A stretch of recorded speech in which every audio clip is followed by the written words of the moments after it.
السلام عليكم ورحمة الله وبركاته. أسعد الله أوقاتكم بكل خير أحبتي في الله، إخواني وأخواتي.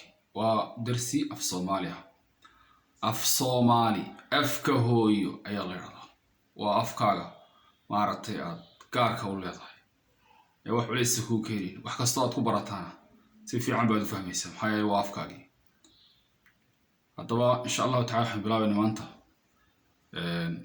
barashada af soomaaliga, xuruufta af soomaaliga loo yaqaan alifbeeto, farta waaweyn, far waaweyn iyo far yarar baa kala jirta. marka maanta waxaynu qaadanaynaa darsigan ku qaadanaynaa farta waaweyn si fiican ila soco.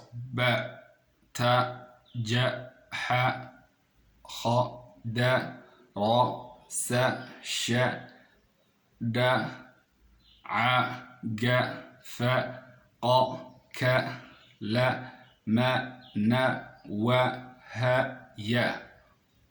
marka waa fartii waaweynid weeyaan. farta af soomaaligu waxa weeye 21 xaraf, 21 xaraf.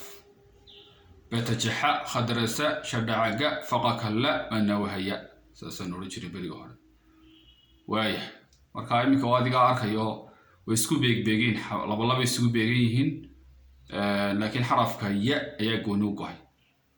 marka halka salaamka waxa nagu qoran 10 baa nagu qoran batajaxa khada rasa shada inta soo 10, caga faqa kalama nawaha nawa 10, ya nawaga ka 10 ku dar 20 xabadka la soo dar 22 xaraf weeyaan af Soomaaliga.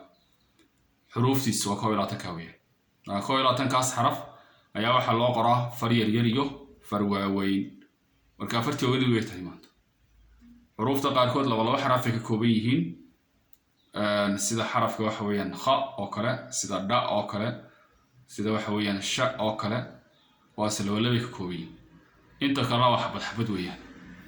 ba ta ja xa kha da ra sa sha da ca ga fa qa ka la ma na wa ha ya. iga daba akhri marka. ba ta ja xa kha da ra sa sha da ca ga fa qa ka la ma na wa ha ya.